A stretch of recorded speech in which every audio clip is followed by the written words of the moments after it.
नमस्कार मित्रांनो, spark academy आयोजित राज्यसेवा पूर्व परीक्षा स्ट्रॅटर्जी 2024 या सत्रासाठी ऑनलाईन प्लॅटफॉर्मवरती आपण या ठिकाणी एकत्र आलेलो आहोत.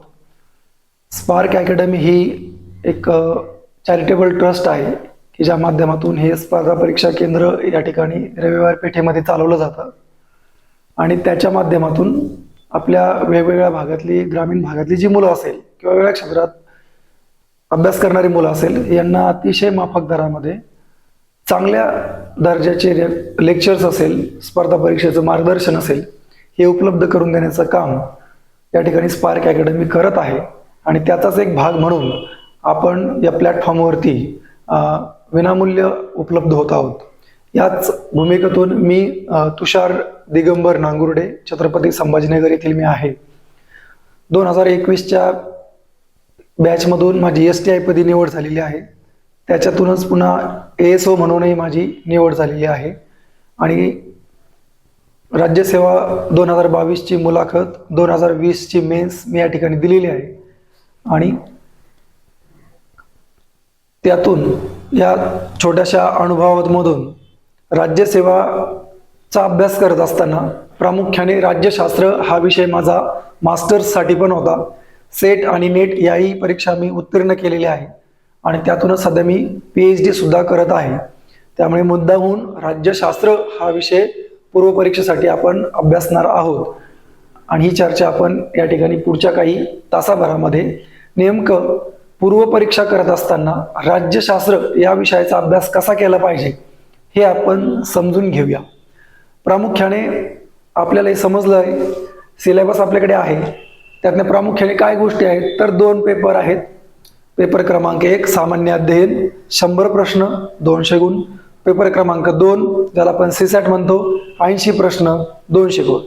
आता दुसऱ्या पेपरचा प्रश्न मिटलेला आहे, क्वालिफाईंग आहे, मार्क्स मिळवायची, क्वालिफाय व्हायचं, पण तो पेपर पास झाल्यानंतरच पहिला तपासला जातो. त्यामुळे पहिला या ठिकाणी आपण बघणार आहोत. मग पहिला बघत असताना काय 100 प्रश्न 200 मार्क.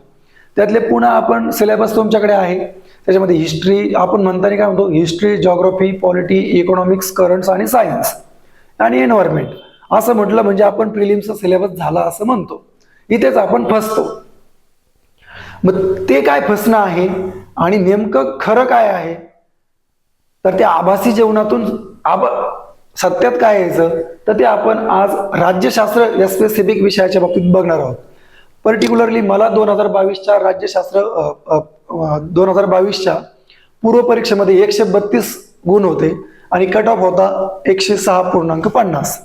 तर हे कसं घडलं होतं, मी कसं केलं होतं आणि त्यातल्या राज्यशास्त्र या विषयामध्ये मी काय केलं होतं हेच आपण रिलेट करून राज्यशास्त्र विषयाची तयारी पुढच्या काही दिवसांमध्ये अतिशय आश्वासकपणे कशी करायची हे आपण आता समजून घेऊया. तर काय आहे तर प्रिलिम्स पास होण्यासाठी मी आवर्जून 2 मिनिटं या ठिकाणी सांगतो की काय आहे, हिस्ट्री आहे, जॉग्राफी, इकॉनॉमिक्स आणि पॉलिटी हे जे विषय आहेत हे 15x4 म्हणजे जवळजवळ 60 प्रश्न या 4 विषयांमध्ये येतात ऑन एन ॲव्हरेज. नंतर सायन्सला साधारणतः 20, पर्यावरणाला 5 आणि करंट पुन्हा 14-15. तर हे जे 60 आहे हे तुमचे प्री पासून तर मेन्स पर्यंत हे वारंवार या ठिकाणी सिलेबसच्या रूपाने आलेले आहेत. मग याचा प्रॉम्प्ट जेवढा स्टडी तुमचा प्रॉम्प्ट असेल, जेवढ्या बारकावीने तुम्ही अभ्यास करशाल तितकंच तुम्ही मेन्सचाही अभ्यास करत असता. त्यामुळे हा 4 विषय तुम्ही किती छान पद्धतीने करता याच्यावरती तुमचं प्रीचं आणि त्यासोबत मुख्यचंही सुद्धा यश अवलंबून आहे हे आपण समजून घेतलं पाहिजे. त्यामुळे ह्या 60 प्रश्नांवरती फोकस करत असताना त्यातले 15 प्रश्न म्हणजे राज्यशास्त्र या विषयावरती आपण त्याची तयारी, महत्वाचे घटक आणि नियोजन या विषयावरती आपण आता बोलणार आहोत. तर हा आपला इंट्रोडक्टरी पार्ट या ठिकाणी झालेला आहे. तर आपण आता पुढच्या मूळ विषयाकडे येऊया. तर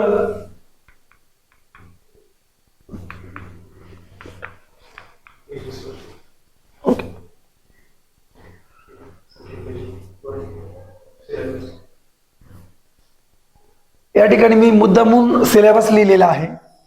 तर हा सिलेबस आहे. मगाशी मी बोलत असताना काय म्हटलं की पूर्व परीक्षेला हिस्ट्री आहे, जॉग्राफी आहे, पॉलिटी आहे. मी फक्त पॉलिटी हा शब्द वापरला होता. पण जेव्हा पॉलिटीमध्ये काय आहे असं जर बघितलं तर हे सगळं पॉलिटिकल सायन्स मध्ये आहे. आणि ह्याच्यावरती तुम्हाला 15 प्रश्न येणार आहे. मी गॅरंटीने सांगतो 15 पैकी 15 तुम्ही बरोबर घेऊ शकतात. पण आपण समजून चालू की एखादे 2 प्रश्न नाही जमले तरी 14 प्रश्न तुम्ही 100% बरोबर घेऊ शकता. आणि इथं तुम्ही ग्रीप घेता, जर 14 बरोबर आले तर तुम्ही त्या ठिकाणी चांगली लीड घेतलेली असते इतरांच्या तुलनेमध्ये. मग जे 15 प्रश्न येणार आहे ते मी मगाशी फक्त पॉलिटी शब्दामध्ये म्हटलं होतो. आणि आता पॉलिटीमध्ये काय काय आहे तर हे आहे काय, बारकाईने बघू. भारत आणि महाराष्ट्र, राज्यशास्त्र व प्रशासन, त्यानंतर डॅश केलेले आहे, संविधान क्वामा राजकीय प्रणाली क्वामा पंचायत राज क्वामा नगर प्रशासन क्वामा सार्वजनिक धोरण क्वामा हक्क विषयक प्रश्न इत्यादी. आता बघा, राज्यशास्त्र आणि प्रशासन करून डॅश केलेली आहे. ही डॅश कशासाठी असते तर असतं एक्सप्लेनेटरी सिस्टम. म्हणजे राज्यशास्त्र आणि प्रशासनामध्ये काय तर हे पुढचे जे कॉमा करून शब्द दिलेले का ते म्हणजे राज्यशास्त्र आणि प्रशासनातले सब टॉपिक, सब घटक ज्याला आपण म्हणतो ते आहेत. आणि ते आपल्याला या ठिकाणी बघायचे. हे जर छोटे छोटे शब्द आणि त्यातला अर्थ जर तुम्ही समजून घेतला तर तुम्हाला पूर्व परीक्षेला तयारी करत असताना नेमका काय केलं पाहिजे याचा आवाका येईल. आता आधी भारत म्हटलंय आणि मग महाराष्ट्र म्हटलंय, तर म्हणजे भारताच्या अँगलनी हे सगळं बघायचं आणि मग महाराष्ट्राच्या अँगलनी हे सगळं बघायचं. मग हे प्रश्नामध्ये कसं रिफ्लेक्ट झालेलं आहे ते पण आपण या ठिकाणी बघणार आहोत. म्हणजे सिलेबस आणि सिलेबसवर आलेले प्रश्न या दोघांच्या माध्यमातून आपण प्रिलिम्सची चर्चा करणार आहोत. आता याच्यामध्ये बेसिकली काय म्हटलंय तर राज्यशास्त्र म्हटलेलं आहे. तर व्हॉट इज राज्यशास्त्र, काय राज्यशास्त्र, तर तुम्हाला राज्यशास्त्र म्हणजे काय, ही भारताची जी राजकीय व्यवस्था आहे ही राजकीय व्यवस्था कशी चालते याचा अभ्यास करणारं शास्त्र म्हणजे राज्यशास्त्र. ढोबळमानाने व्याख्या बघितली. मग भारताची राजकीय प्रक्रिया काय आहेत तर भारतामध्ये कायदे मंडळ, न्याय मंडळ आणि कार्यकारी मंडळ आहे. सेपरेशन ऑफ पॉवर आहे. आणि मग ते कशात दिलेले तर घटनेत दिलेले आहे. बरोबर. मग घटनेत दिलेली यंत्रणा कोणत्या, कायदे मंडळ, कार्यकारी मंडळ, न्याय मंडळ. मग ह्या तिघांचाही तुम्हाला डिटेल अभ्यास करायचा. कायदे मंडळ करत असताना पुन्हा केंद्र स्तरावरचं कायदे मंडळ, राज्य स्तरावरचं न्याय मंडळ, कार्यकारी मंडळ करत असताना पुन्हा केंद्राचं मंत्रिमंडळ, राज्याचं मंत्रिमंडळ, न्यायमंडळ करत असताना सर्वोच्च न्यायालय, उच्च न्यायालय, कनिष्ठ न्यायालय. ह्या सगळ्या शब्दामध्ये राज्यशास्त्रात आला की नाही सिलेबस. तसं प्रशासन दॅट इज ऍडमिनिस्ट्रेशन. ऍडमिनिस्ट्रेशन म्हणजे काय की याची अंमलबजावणी करणारी यंत्रणा कोण आहे, मग कॅग आहे, वेगवेगळ्या आपल्या यंत्रणा आहेत, वेगवेगळे आयोग आहेत, ही सगळी अंमलबजावणी करणारी यंत्रणा आहेत. म्हणून तुम्हाला कॅगवरती प्रश्न दिसतो किंवा वेगवेगळ्या आयोगावरती प्रश्न दिसतो. हे सगळे पुढचे घटक. पुढे आहे संविधान स्पेसिफिक म्हटलंय, भारताची घटना हे यांना अपेक्षित आहे. राजकीय प्रणाली म्हटलंय पक्ष पद्धती, बरोबर आहे की नाही. राजकीय प्रणाली मागच्या वर्षीच प्रश्न होता, जोडी लावायला चुकवलं येतो. कम्युनिस्ट पार्टी ऑफ इंडियाची स्थापना 1926 ला केली होती आणि ती ऍक्च्युअली 25 ला इतकं मायन्यूट लेवलला का चुकवलं, सिलेबस मध्ये म्हटलंय राजकीय प्रणाली. पंचायती राज मागच्या वेळेस प्रश्न आला होता आणि वारंवार प्रश्न येतोय. पंचायती राज म्हटलेला आहे, स्पेसिफिक प्रश्न अपेक्षित आहे. नगर प्रशासन 2021च्या प्रिलिम्स मध्ये एक प्रश्न आहे बघा, काय विचारलं होतं, मुंबई महानगर क्षेत्रामध्ये एकूण महापालिकांची संख्या किती, का विचारला. नगर प्रशासन सध्या MMRDA Mumbai metropolitan region development authority ही जी आपली यंत्रणा आहे ही सध्या खूप चर्चेमध्ये आहे. आणि मग साहजिक प्रश्न होऊ शकतो MMRDA च्या रिजन मध्ये किती महापालिका आहे, तर प्रश्न काय आला, नगर प्रशासन. सार्वजनिक धोरण पब्लिक पॉलिसीज म्हणजे काय, सरकार जे वारंवार वेगवेगळी धोरणं आपली आखतं, वेगवेगळ्या प्रश्नांवरती जे धोरणं आखलेली असतात त्या धोरणांवरती काय प्रश्न अपेल, हक्क विषयक प्रश्न. मग हक्क काय, फंडामेंटल राईट्स घटनेत दिलेले आहे. मग डायरेक्ट तुम्हाला कधी कधी एखादं कलम दिलेलं असतं किंवा एखादं हक्क दिलेला असतो कलम विचारलं असतं. 2020च्या प्रिलिम्स मध्ये कलम 29, 28 वर प्रश्न आलेले आहे डायरेक्टली. असं काय होतं, इथं म्हटलंय हक्क विषयक प्रश्न. जेव्हा तो हक्क कुठेतरी व्हायलेट झालेला असतो, कुठेतरी डेंजर मध्ये आलेला असतो, त्यावेळेस तुम्हाला ते डायरेक्ट कलम विचारतात. तर हे सगळं ह्या सिलेबसमध्ये आहे. या सिलेबसमध्ये तुम्हाला 15 प्रश्न विचारणार आहेत. मग काय करायचं, सर्वप्रथम अभ्यास पॉलिटीचा करत असताना काय करायचं तर हे सगळं एकेका शब्दाचं एक्सप्लेनेशन समजून घेऊन तो टॉपिक, तो शब्द, ते सिलेबस जिथं कुठं असेल तिथं तुम्ही वाचा. मग ते एका पुस्तकात मिळत असेल तर ते पुस्तक तुम्ही वाचा. एका पुस्तकातून समजत नसेल तर म्हणजे याचा अर्थ एकाच विषयासाठी खूप सारे पुस्तकं वाचायचे का? बिलकुल नाही. एकाच सिलेबसच्या पॉइंटसाठी वेगळं पुस्तक वाचू शकता तुम्ही, पण प्रत्येक विषयासाठी वेगवेगळी पुस्तकं वाचायची नाही. म्हणून जे पारंपरिक आपला सोर्स ठरलेला आहे तो सोर्स म्हणजे कोणता? की भारतीय राज्यव्यवस्थेचं जे पुस्तक आहे रंजन कोळंबे सरांचं, किंवा इंडियन पॉलिटी जे ट्रान्सलेट झालेले आहे एम लक्ष्मीकांतचं, किंवा जे इंग्लिशमध्ये वाचत असतील तर पॉलिटी एम लक्ष्मीकांत सरांचं. ते एकाच पुस्तकात ही सगळी टॉपिक्स, सब टॉपिक्स अतिशय विस्तृतपणे त्यांनी उल्लेख केलेला आहे. तर आपण याच्यात काही प्रश्न कसे आलेले आहेत तर या ठिकाणी बघूया. आता प्रश्न सिलेबस वाईज जाऊ आपण. राज्यशास्त्र आणि प्रशासनावरती मी बोललेलो आहे. आता संविधान काय करायचं संविधानामध्ये, तर पाठ करताना किंवा अभ्यास करत असताना स्पेसिफिकली 2 गोष्टी प्रामुख्याने तुमच्या पाठ पाहिजे. काय पाठ पाहिजे तुम्हाला?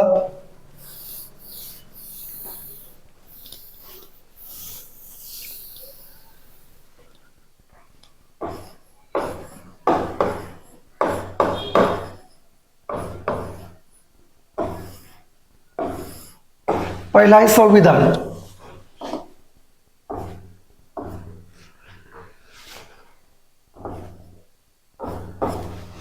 तर हे संविधान याच्यावरती 2000 म्हणजे जेव्हापासून सिलेबस आलेला आहे त्या प्रत्येक वर्षी किमान 2 ते 3 प्रश्न या संविधान ह्या शब्दाभोवती निगडित आहे. 100% येणार म्हणजे येणार. 2020 ला आले, त्याच्या आधी आले, 21 ला आले, 22 ला आले, 23 ला आले, 24 ला सुद्धा येणार म्हणजे येणार. काय येणार तर कलम 1 ते DPSP कुठं संपतं आपलं 51. हे तुमचं तोंड पाठ पाहिजे. कलम 1 ते कलम 51 शब्दाने शब्द तोंड पाठ पाहिजे. आणि हे करत असताना स्पेसिफिकली गोष्टी काय, कलम 1 काय त्याची अतिशय डिटेल गोष्ट, 2 काय, 3 काय, 4, ठीक आहे. नंतर 5 ते 11 पुन्हा नागरिकत्व येतो. शक्यतो नागरिकत्व करू नका, नागरिकत्वावर प्रश्न अपेक्षित नाही. त्यानंतर 12 ते 35 पूर्णपणे पाठ पाहिजे. काय 12 ते 35 फंडामेंटल राईट्स आहेत. हा भारतीय राज्यघटनेचा गाभा आहे आणि कलम 32 आत्मा आहे, बरोबर आहे की नाही. तर 12 ते 35 पाठच पाहिजे. मग 12 मध्ये काय आहे स्टेट. मग स्टेट म्हणजे काय याच्यावरती प्रश्न आलेला आहे.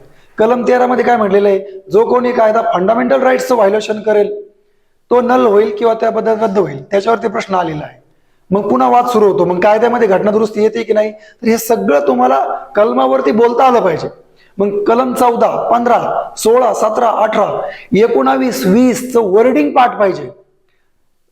कलम 19, 20 मध्ये मागच्या वेळेस त्यांनी काय केलं होतं, ड्यू प्रोसेस लॉ आणि प्रोसिजर एस्टॅब्लिश बाय लॉ या शब्दांची फसवणूक करून कलमचं विधान त्या ठिकाणी वाक्य बदलवलं होतं. मग हे असं का होतं, सिलेबस मध्ये मेन्शन आहे संविधान आणि संविधानामध्ये हे सगळं येते. म्हणून तुम्हाला ते मायक्रो लेवलला जाऊन तो शब्द या ठिकाणी पाठ असला पाहिजे. त्यानंतर तुम्ही कुठे जातात 20, 21 वर खूप वेळेस प्रश्न आले की आणीबाणीच्या काळात ते सस्पेंड होतात की नाही होत, का नाही होत किंवा का होतात, का येणं अपेक्षित आहे संविधान आणि फंडामेंटल राईट्स. म्हणजे असं तुम्ही पुढे पुढे गेलं पाहिजे.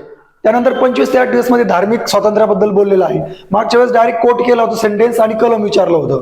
तर 25 काय, 26 काय, 27 काय आहे. त्यानंतर 29 आणि 30 मधला नेमका डिफरन्स पाहिजे. 29 हे पूर्ण समाजासाठी लागू आहे आणि 30 स्पेसिफिकली अल्पसंख्याकांबद्दल बोलतो. तर मग हिंदूमध्ये धार्मिक तत्वावर बोलत असताना आपण हिंदू हे जी व्याख्या आहे, हिंदूमध्ये कोण येतं BJS आपण जे पाठ करतो, बौद्ध, जैन आणि शीख. तर हे जे बारकावे आहे हे तुम्हाला प्रॉम्प्ट पाहिजे. किंवा धर्माच्या संरक्षणासाठी किंवा धार्मिक कार्यासाठी शासन कर गोळा करू शकत नाही. ते काय करणार, करच्या ऐवजी शुल्क शब्द टाकणार. कर आणि शुल्क यात फरक आहे. मग आपण जस्ट वाचलेलं असतं की कर कर कर आणि मग आपण शुल्कालाही बरोबर करतो. ऍक्च्युली ऍडमिनिस्ट्रेशन बघण्यासाठी शुल्क घेऊ शकतो. मंदिर बांधलंय, मंदिरात जायला कोणालाही काही अडचण नाही, कर घ्यायला जाणार नाही. पण मंदिराची पार्किंग व्यवस्था बघण्यासाठी तुमच्याकडून 5 रुपये वाहनाचे घेतले जातात. मग ते शुल्क आहे, तो कर नाही. या मायक्रो लेवलला जाऊन तुमची कन्सेप्ट क्लिअर पाहिजे प्रत्येक कलमाबद्दलची. तेव्हा तुम्हाला पॉलिटीच्या प्रश्नाबद्दल कधी अडचण येणार नाही. आणि हे जर वाचून समजत नसेल तर व्हिडिओ बघा, त्यातल्या तज्ञाला समजून घ्या, तेव्हा तुम्हाला राज्यशास्त्र हा विषय खऱ्या अर्थाने समजलाय आणि तो तुम्ही अभ्यासासाठी करता हे तुम्हाला लक्षात येईल. तसंच तुम्ही पुढे गेले 30, 31, 32 काय सांगतं स्पेसिफिकली, जर फंडामेंटल राईट्सचं व्हायोलेशन झालं तर सुप्रीम कोर्टात तुम्ही जाऊ शकता. हे लक्षात घ्या, मुळात सुप्रीम कोर्टात जाणं हाच तुमचा मूलभूत हक्क आहे. म्हणजे 32 itself is a fundamental right. बऱ्याच लोकांना हे समजत नाही, मग कधी कधी याच्यावरच गॅम्बल होतं की 32 आहे की नाही. तर 32 सुद्धा फंडामेंटल राईट्स आहे. मग 33, 34, 35 2022 पहिलाच प्रश्न आहे. आपण या ठिकाणी एक प्रश्न बघूया. 2022 मधला हा पहिलाच प्रश्न होता. संसदीय लोकशाहीसाठी निर्माण करण्यात आलेल्या राज्यघटनेत मार्गदर्शक तत्वांचा समावेश करणे हे एक नाविन्यपूर्ण वैशिष्ट्य होते. ही तत्वे बंधनकारक स्वरूपाची नाहीत, मात्र सत्तेवर जो कोणी येईल तो त्याचा मनमानीपणे वापर करू शकणार नाही. त्याला या तत्वांचा आदर करावा लागेल. त्याचा भंग झाल्यास त्यास त्याबद्दल न्यायालयासमोर जबाब द्यावा लागणार नाही, परंतु निवडणुकीच्या वेळी मतदारांना निश्चित उत्तर द्यावे लागेल. आता लक्षात घ्या, हे सगळं स्टेटमेंट काय आहे की डॉक्टर बाबासाहेब आंबेडकरांचं एक फेमस स्टेटमेंट होतं डीपीएसपी बद्दल. जेव्हा डीपीएसपी ची चर्चा कॉन्स्टिट्यूशन मध्ये सुरू होती आपल्या हॉलमध्ये, मेकिंग इन द कॉन्स्टिट्यूशन जर तुम्ही बघितलं असेल तर बाबासाहेब म्हणाले होते की बऱ्याच लोकांनी क्रॉस केलं की फंडामेंटल राईट्सला तुम्ही कोर्टामध्ये त्या ठिकाणी सस्टेनेबल केलंय. म्हणजे जर फंडामेंटल राईट्सचं व्हायोलेशन झालं तर तुम्ही कोर्टामध्ये जाऊन चॅलेंज करू शकता आणि व्हायोलेट झालेला फंडामेंटल राईट्स पुन्हा प्राप्त करता येऊ शकतो. पण जर डीपीएसपीचं उल्लंघन झालं तर तुम्ही कोणत्या कोर्टात द्यावे मागणार, त्याचं परिपूर्ती कशी करणार, त्याची अंमलबजावणी कशी करणार. त्यावेळेस बाबासाहेबांचं उत्तर होतं, if this rights is not in the sustainable in the court of the law but it is sustainable in the court of the people.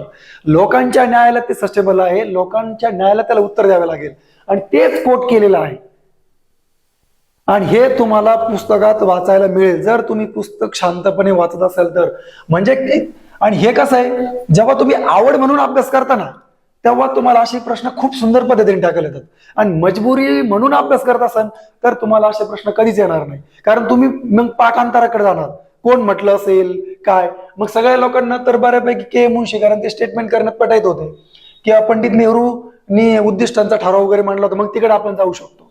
तर हे काय, आवड म्हणून अभ्यास करणं. आणि म्हणून तुमच्या अभ्यासात आवड निर्माण करा. पोस्ट बद्दल प्रेम दाखवा. You have to be fall in love with your post first, आणि तेव्हा हा अभ्यासाकडे लक्ष द्या.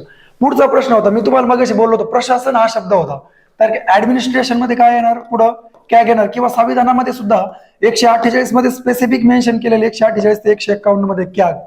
आता पाठांतर करत असताना काही गोष्टी प्रॉम्प्टच पाठ पाहिजे. कॅग म्हटल्यानंतर 10 वाक्य तुमची अशी पाठ पाहिजे का ती तुम्हाला रात्री 12 वाजता जरी विचारली तरी तुम्हाला सांगता यायला पाहिजे. कॅग म्हटल्यावर काय तुम्हाला माहित पाहिजे की कॅग हे सुप्रीम कोर्टाच्या न्यायाधीशाचे इक्वल असतात आणि सुप्रीम कोर्टाच्या न्यायाधीशाचा दर्जा असतो. तुम्ही पाठ करता की न्यायाधीशाचा दर्जा आहे, पण दर्जा आहे म्हणजे काय, तर त्याला वेतन तसं मिळणार, त्याचा मान मरातब तसा असणार. पदावरून दूर करण्याची प्रक्रिया ही सुप्रीम कोर्टाच्या न्यायाधीशाला ज्या प्रकारे दूर केलं जातं त्या प्रकारे त्यांना दूर केलं जातं. हेच ना दर्जाचा अर्थ. मग तुम्हाला ज्यावेळेस इथं विचारलं जातं की काय विधान विचारलेलं आहे, ते राष्ट्रपतीची मर्जी असेपर्यंत पदावर राहील. मग जर कॅगला सर्वोच्च न्यायालयाच्या न्यायाधीशाचा दर्जा असेल तर मग आपले न्यायाधीश राष्ट्रपतीची मर्जी असेपर्यंत पदावर राहतात का. तुम्ही हे पाठ केलंय की दर्जा आहे, मग दर्जा असेल तर दोघांना इक्वल राईट पाहिजे की नाही. मग इथंच विधान चुकीचं ठरतं. कॉमन सेन्स जरी पाठ नसेल तरी. मग जर चुकीचं असेल तर बरेच मुलं काय करतात, मग दुसरं विधान वाचतात, मग तिसरं, मग चौथं, मग खाली ऑप्शनकडे येतात. अतिशय चुकीची पद्धत. मल्टी लायनर स्टेटमेंट मध्ये सॉल्व्ह करताना 100% पाठ ठेवायचं की त्या 4 स्टेटमेंट पैकी जे विधान तुम्हाला 100% माहित आहे की हे विधान एक तर 100% चूक आहे किंवा हे विधान 100% बरोबर आहे, ते आधी मार्क करायचं. मला हे माहिती आहे की राष्ट्रपतीची मर्जी असेपर्यंत ते आपल्या पदावर राहतात, हे विधान 100% चूक आहे, तर मी काय करणार, हे 100% चूक आहे बस एवढं मार्क करणार आणि लगेच ऑप्शन कडे येणार. प्रश्न काय विचारला, वरील पैकी कोणते विधाने बरोबर आहे. आता हे जर 100% चूक असेल, हे जर 100% चूक असेल तर हे विधान बरोबर येऊ शकतं का, नाही. ऑप्शन गेला. ए आणि सी बरोबर येऊ शकतं का, नाही. म्हणजे एकच विधान मला माहित होतं, त्यावरनं मी 2 ऑप्शन आता कट केलेले. आता प्रश्न काय विचारला की फक्त ब आणि ड, म्हणजे दोन्ही विधानामध्ये ब हे 100% बरोबर आहे, मग ब ला डोकं लावायची गरज आहे का, नाही. विषय संपला. ब बघणारच नाही मी, माझा कॉन्फिडन्स मी बघणार नाही. मग आता मी फक्त ड चेक करणार. काय विचारलं ड, फक्त भारताच्या सर्वोच्च न्यायालयाने केलेल्या चौकशीनंतरच त्यांना राष्ट्रपती पदावरून दूर करू शकतात. आता सर्वोच्च न्यायालयाने चौकशी केल्यानंतर दूर करणं आणि सर्वोच्च न्यायालयाच्या न्यायाधीशाला ज्या पद्धतीनं पदावरून दूर केलं जातं त्या पद्धतीने दूर करणं याच्यात फरक आहे. हे तुम्हाला अभ्यास करताना माहित असलं पाहिजे. सर्वोच्च न्यायालयाला कसं दूर करतो आपण? आपलं जे कायदे मंडळ आहे त्या कायदे मंडळामध्ये आपण ठराव आणतो, विशेष बहुमताने 2/3 बहुमताने तो ठराव मंजूर करून दुसऱ्या सभागृहाकडे पाठवतो, त्यांनी मंजूर करून मग धरतो. मग इथं सर्वोच्च न्यायालयाची चौकशी आली का? नाही. हे बाय डिफॉल्ट चूक, म्हणजे हे बाय डिफॉल्ट बरोबर. अशा पद्धतीने मल्टी लाईनर प्रश्नांकडे आपला अप्रोच असला पाहिजे. तुम्हाला या पद्धतीने गेलं पाहिजे. मी एखादा म्हणेल की मला हे माहित नाही पण हे माहित आहे, मी याला चूक केल्यानंतर मी हा ऑप्शन कट केला, ए आणि सी, आणि मग बी बघितला, तर सी मध्ये काय, ते पद ग्रहण करण्यापूर्वी भारताच्या सर्वोच्च न्यायालयाच्या मुख्य न्यायाधीशांच्या उपस्थितीत शपथ घेतात. आता कॅगला शपथ कोण देतं? राष्ट्रपती. मुळातच सर्वोच्च न्यायालयाच्या स्टेटस नसताना सगळे लोक राष्ट्रपतीकडून शपथ घेतात. हे विधान बाय डिफॉल्ट चूक आहे. म्हणजे कुठलंही विधान जे तुम्हाला 100% माहित आहे त्यावरून ऑप्शनकडे जायचं आणि मग एलिमिनेट करायचं. ही स्ट्रॅटर्जी तुमची असली पाहिजे. पॉलिटीमध्ये सांगतो, ऑल ऑफ द अबोवच्या फंदात पडायचं नाही. ऑल पॉलिटी हा शब्द, पॉलिटी हा जो काही सिलेबस आहे हा शब्दांचा खेळ आहे, तर ते शब्द खूप बारकाईने तुम्ही या ठिकाणी अभ्यासणं आवश्यक आहे. त्यानंतर अजून एक प्रश्न बघू. राष्ट्रीय महिला आयोगाच्या पहिल्या महिला अध्यक्ष होत्या. हा मुख्य जे प्रश्न रिफ्लेक्ट होण्याचं जे काही प्रमाण आहे, प्रत्येक राज्यसेवेच्या पूर्व परीक्षेमध्ये मागच्या वर्षीच्या मुख्य परीक्षेतले 1 किंवा 2 प्रश्न तुम्हाला दिसतात. तर हा प्रश्न आधीच्या मेन्सला विचारला होता. किंवा यावर्षी तुम्हाला एक प्रश्न आला होता बघा, कम्युनिस्ट पार्टीची स्थापना केव्हा झाली, ती जोडी चुकवली होती, तो प्रश्न मुख्यच आहे. म्हणून तुम्ही 24च्या तयारीला जात असताना राज्यसेवा मुख्य 23 आता जी होईल त्याचे आणि 22च्या मुख्य परीक्षेचे पॉलिटीचे किंवा सगळ्याच विषयांचे पेपर तुम्ही डोळ्याखालून घालणं आणि ते प्रश्न बघणं आवश्यक आहे. म्हणजे जर डायरेक्ट पडला तर तो तुम्हाला फुलटॉस असेल, आणि तो तुम्हाला सांगतो तो तुम्हाला 100% ऍडव्हान्टेज देतो. ज्या मुलांनी कधीही मेन्स दिली नाही त्या मुलांना तो मेन्सच्या बरोबरीत आणून ठेवतो. म्हणून हे पॉइंट्स, एक पॉइंट्स गोळा करण्यासाठी तुम्ही आधीच्या झालेल्या मुख्य परीक्षाचे प्रश्न सुद्धा बघणं अत्यंत गरजेचं आहे. त्याचा हा पुरावा हे प्रश्न.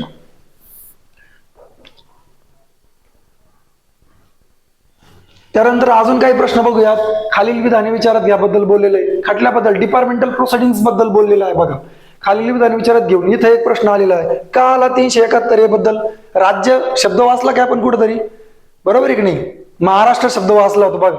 आणि महाराष्ट्र शब्द वाचत असताना देश आणि राज्य आणि संविधानामध्ये हे आलंच पुन्हा 371. आपण अ ब क ड ही पाठ करतो, परंतु तिथून पुढच्या गोष्टी लागू होत नाही. मग नागालँडच्या बाबतीत काय तरतूद आहे, किंवा इतर जे 5व्या अनुसूचीतले जे राज्य आहे त्यांच्या बाबतीत काय तरतूद आहे? नागालँडच्या बाबतीत वेगळे, राज्यपालाचा कायदा आणि राष्ट्रपतीचा कायदा याच्यात पुन्हा फरक आहे. हे बारकावे तुमच्याकडे पाठ पाहिजे. लक्षात घ्या, पॉलिटीचा अभ्यास करत असताना सामान्य अभ्यासासह बारकावे प्रॉम्प्टली पाठ पाहिजे. जे अपवाद आहेत, जे बारकावे आहेत, ते जर तुम्ही रिव्हर्स इंजिनिअरिंग करून पाठ ठेवले तर निश्चितपणे तुम्हाला पॉलिटीचा पेपर सोडवणं खूप जास्त सोपं जाऊ शकतं. आता पहिलं विधान सगळ्यांना माहिती आहे आणि दुसऱ्या आणि तिसऱ्याच्या बाबतीत मग आपली गडबड होती. मग याच्यासाठी तुमचा एक स्टेप पुढचा अभ्यास पाहिजे. +1 लेवलचा अभ्यास आपण ज्याला म्हणूया, तो पुढचा अभ्यास काय पाहिजे?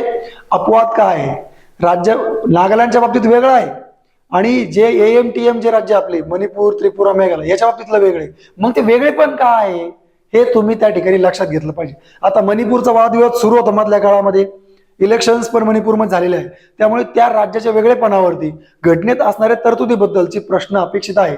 त्यामुळे मणिपूर सारख्या राज्यामध्ये काय तरतूद आहे? 371C मध्ये तरतूद आहे, तर त्याच्याबद्दल काय, मग तिथं काय आहे, वेगळं पण काय आहे, हे तर तुम्ही थोडं बघून घेतलं पाहिजे. किंवा पंचायत राज अभ्यास करताना हे राज्य वगळलीत का हे तुम्ही जोडून बघितलं पाहिजे. अशा पद्धतीने हे प्रश्न काय येतात हे तुम्हाला या ठिकाणी आता समजलं असेल.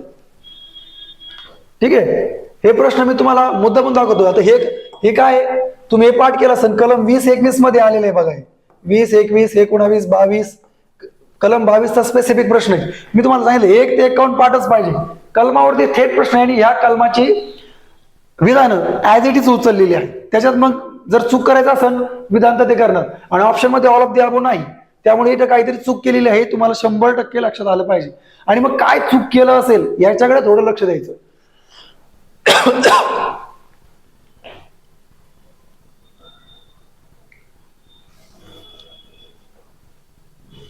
आणि फसवणार कुठं लक्षात घ्या, फौजदारी आणि दिवाणी इथंच गडबड करणार ते. मी तुम्हाला ते सांगतो की वारंवार शब्दावरती आपलं लक्ष असलं पाहिजे. इथं पण म्हणले पहा, तोंडी आणि कागदोपत्री. तर तुम्ही काय वाचलंय 22 मध्ये, तुम्ही जर वर वाचलं असेल तर इथं कन्फ्युजन होणार. आणि 22 जर प्रॉम्प्टली वाचला असेल, मग 22चा अपवाद पाठ केला असेल तर तुम्ही इथं कुठेतरी अपवाद बाजूला काढणार, एखादा विधान चूक करणार आणि उत्तरापर्यंत पोहोचणार. म्हणून सामान्य गोष्टींसोबत, सामान्य अभ्यासासोबत त्या त्या कलमाचे अपवाद पाठ असणं अपेक्षित आहे. अजून काही प्रश्न पण बघ.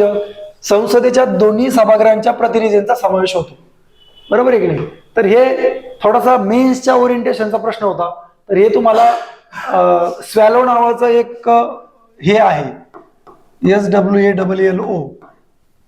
तर ते आपलं जे इरा अकॅडमीचं संकल्प देशमुख सरांचं पुस्तक आहे, ते जर तुम्हाला कधी बघायचं आलं तर याचे काही ट्रिक असतात. कोणत्या समितीमध्ये 2 सभागृहांचे सदस्य असतात, कोणत्यात सिंगल असतात. तर याच्यामध्ये एक कामकाज सल्लागार समिती आहे बघा, सी, बरोबर आहे की नाही. तर कामकाज सल्लागार समिती म्हणजे संसदेचं किंवा विधिमंडळाचं कामकाज होत असताना ते कामकाज किती दिवसाचं असावं आणि दैनंदिन कार्यक्रम पत्रिकेवरती काय काय कामकाज करायचं याच्याबद्दल एक समिती असते. मग त्या समितीमध्ये काय असेल का नसेल याच्यावर तुमचं उत्तरापर्यंत बऱ्यापैकी पोहोचतं. आणि हे तुम्हाला माहित असणं काय अपेक्षित आहे. संसदेचं कामकाज आणि वारंवार त्याच्यावरती होणारी चर्चा, वारंवार होणारा डिस्टर्बन्स आणि सातत्याने न्यूज मध्ये असते. कामकाज सल्लागार मंडळाच्या बैठकीत असं असं ठरवण्यात आलं. मग बाकीच्यांचं तुम्हाला माहित नसतं, चालेल अंदाज तुम्ही पाठ केलेला आहे सगळ्या लोकांनी, अंदाज समितीत कोण असतं कोण नाही, मग तुम्ही इथून इलिमिनेट करणार. आता काय झालंय की कॉमन अभ्यासावरती एक ऑप्शन इलिमिनेट होऊ शकतं, 2 होऊ शकतं, पण अपवादावरती प्रश्न सुटतोय. त्यामुळे कॉमन अभ्यासासोबत अपवाद सुद्धा पाठ करणं किंवा ते बारकाईनं लक्षात असणं आवश्यक आहे. आता या आयोगावरती काय प्रश्न आलेले आहेत तर लक्षात घ्या, आयोग सातत्याने खूप चर्चेत आहे. मधल्या काळामध्ये आपण 342A टाकला, त्याच्यानंतर 338B जे आपण ओबीसी आयोगाला घटनात्मक दर्जा दिला, त्याच्यानंतर तिथं वादविवाद झाला म्हणून 105वी घटना दुरुस्ती केली. त्या 105व्या घटना दुरुस्तीने किती कलमात बदल केला असा प्रश्न मला वाटतं 21च्या प्रिलिम्सला होता. आणि त्याच्यानंतर पुढच्या प्रिलिम्सला काय विचारलं की SC आयोग कोणत्या कलमाने स्थापन केला. म्हणजे वारंवार त्या कलमाभोवती प्रश्न फिरतोय. मग तुम्हाला 338A, B, 342A त्याच्या रिलेटेड तरतुदी, नवीन केलेल्या तरतुदी हे तुम्हाला पाठ असणं अपेक्षित आहे. मग ज्या प्रश्नावरती वारंवार प्रश्न येतोय त्याचा तुमचा अभ्यास. आता हे बघा, कलम मेकिंग ऑफ द कॉन्स्टिट्यूशन, संविधान निर्मितीची प्रक्रिया. लक्षात घ्या, संविधान म्हणजे कलम 1 ते 51 बद्दल मी बोललो, पण त्याच्या आधी काय घडलं होतं याच्यावरती किमान 1 प्रश्न आणि 2 प्रश्न अपेक्षित आहे. किमान 1 तर येणारच. कोणताही पेपर काढून बघा, उद्दिष्टांचा ठराव कोणी मांडला, त्या तारखा, ध्वज समिती वगैरे किंवा आपल्या कमिट्या, त्यांचे अध्यक्ष, बरोबर आहे की नाही, कोणत्या तारखेला कोण अध्यक्ष झालं, कोण उपाध्यक्ष झालं, ही जी प्रोसिडिंग्स घडली होती याच्यावरती तारखेसहित तुमचं प्रत्येक गोष्ट पाठ पाहिजे. आणि त्याच्यावरती प्रश्न अपेक्षित आहे, येणार म्हणजे येणार. मागच्या वेळेस कुठेतरी एक प्रश्न विचारला होता, तिथे ही 13 डिसेंबरच्या ऐवजी 11 डिसेंबर करून दिली होती. आणि पुढच्या वेळेस प्रश्न विचारताना हा 13 डिसेंबर स्टेटमेंट मध्ये घेतला आणि त्याच्या रिलेटेड प्रश्न विचारलेला आहे. म्हणजे तुम्ही PYQ सोबत ठेवूनच बघायचं. तुम्ही जर प्रश्नपत्रिका आणि सिलेबस जवळ ठेवला नाही, तुम्ही त्याच दिवशी परीक्षेच्या कॉम्पिटिशनच्या बाहेर आहात, हे तुम्ही लक्षात घेतलं पाहिजे. म्हणून मी तुम्हाला इथं आठवण करून दिली की 13 डिसेंबर आणि 11 डिसेंबर कसं चुकवलं होतं हे आपण या ठिकाणी बघितलं. चला पुढे अजून काही प्रश्न असतील तर त्या रिलेटेड बघू. भारताच्या परराष्ट्रीय धोरणाचे पंचशील तत्व. आता हे जनरली सामान्यपणे प्रश्न तिथे कॉमन सेन्स पाठ असणं अपेक्षित नाही. एकमेकांच्या प्रादेशिक अखंडता आणि सार्वभौमत्वाचा आदर करणे. नरेंद्र मोदी तर ते दररोजच बोलतात. जयशंकर सरांचे स्टेटमेंट्स असतात किंवा आपलं वसुदैव कुटुंबकम आहे, कॉमन सेन्स. परस्परांच्या अंतर्गत विषयात हस्तक्षेप न करणे, शांततापूर्ण सहअस्तित्व. याच्यात नाकारण्यासारखं काय म्हणजे मला चुकीचं करायचं काय, मी चुकीचं करू, काही कारणच नाहीये. पण याच्यात एक पुन्हा एकदा एक छोटीशी गंमत असते. काय कधी कधी काय करतात, आपला पेशन्स चेक करण्यासाठी 3ऱ्या 4थ्या विधानामध्ये शांततापूर्ण सहअस्तित्व आणि इथं शब्द असतो नाकारणे किंवा परस्परांच्या अंतर्गत विषयामध्ये हस्तक्षेप हा न काढलेला असतो आणि फक्त कर्ण लिहिलेला असतो. मग आपण काय करतो, येतो मला पहिलं विधान बरोबर, दुसरं घाईत वाचण्यामध्ये हे न, हे नाकारणे, हे एक जरी न शब्द तुम्ही विसरला तरी विधानाचा अर्थ खूप उलटा होतो आणि आपण त्याला विधान बरोबर किंवा चूक करतो. मग पॉलिटीचे प्रश्न सोडत असताना हे बारकावे आणि अतिशय काळजीपूर्वक विधान वाचणं आवश्यक आहे. ही 97वी घटना दुरुस्ती वाचली होती, all of the above statement होतं, दुसऱ्या कीने बरोबर करून दिलं होतं, हे सगळ्यांना माहिती आहे. इथं पुन्हा खूप वाद झाला होता. तर हे थोडेसे आउट ऑफ द बॉक्सचे प्रश्न असतात. आता एखादा मुलगा हाच प्रश्न बसल आणि याच्यावरच एक तास विचार करेल की अरे असे प्रश्न आले आणि मी काय करू. या एका प्रश्नाच्या नादाने आपले 10 प्रश्न खराब नाही करायचे. मिळालं तर ठीक, वाचनात आलं, लक्षात आलं तर ठीक, अदरवाईज असे प्रश्न निग्लेक्ट करता येण्यासारखे. आता 2 विधानाबद्दल तुम्हाला काही प्रॉब्लेम नाही, 3 आणि 4 बद्दल तुम्हाला मात्र प्रॉब्लेम येऊ शकतो. अशा वेळेस इलिमिनेशन मेथड जायचं. कॉमन जनरल स्टेटमेंट बरोबर आहे आणि 311 सर्गांचं पाठ असतं, आहे की नाही लष्करी सेवेतील नागरिकांना. आता मला सांगा, लष्करामध्ये जर 311चं संरक्षण दिलं तर ते निर्णय घेणार कधी, गोळीबार करणार कधी, गोष्टी करणार कधी? लष्करामध्ये शिस्तीला महत्व आहे. नागरिक सिव्हिल सर्वंटला तसं काय, त्याच्यावर जर अन्याय झाला तर लगेच तो कोर्टात जातो, आपण मॅटमध्ये जातो, लगेच स्टे लागतो, लगेच आपली बदली थांबते. तसं लष्करामध्ये काय, एखाद्याला सांगितलं जा सियाचीन बॉर्डरवर आपलं युद्ध सुरू आहे, तू जातो म्हणून थांबा, मी मॅटमध्ये जातो, मग तिकडे बदली घेतो, असं चालेल का? Common sense. ह्या म्हणजे जर उत्तर माहित नसेल तर ह्या गोष्टी थोडा विचार करायला आपल्याला जमलं पाहिजे. हे कधी होतं, आवडीने अभ्यास केला तर. म्हणून मजबुरी म्हणून अभ्यास करायचा नाही, तर आवड म्हणून आपण अभ्यास केला पाहिजे. त्यानंतर अतिशय महत्वाचा मी स्टेटमेंट बद्दल बोलणार आहे आता, ते म्हणजे संसद. त्याच्यानंतर राज्य विधिमंडळ.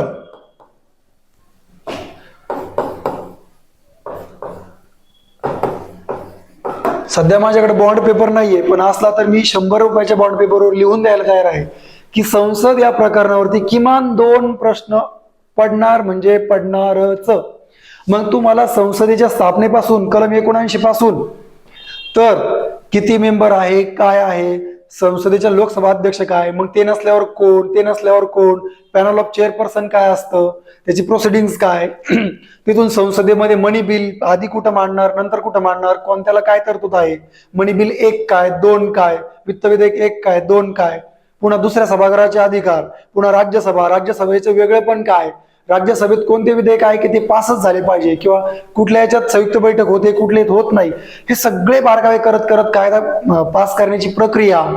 तिथून कायदा पास झाल्यावर तो राष्ट्रपतीकडे जातो, राष्ट्रपतींचे पुन्हा अधिकार, एकदा परत पाठवणे, दोनदा परत पाठवणे, पॉकेट व्हेटो, तिथून सगळं परत परत पुढे आल्यानंतर पुढे काय की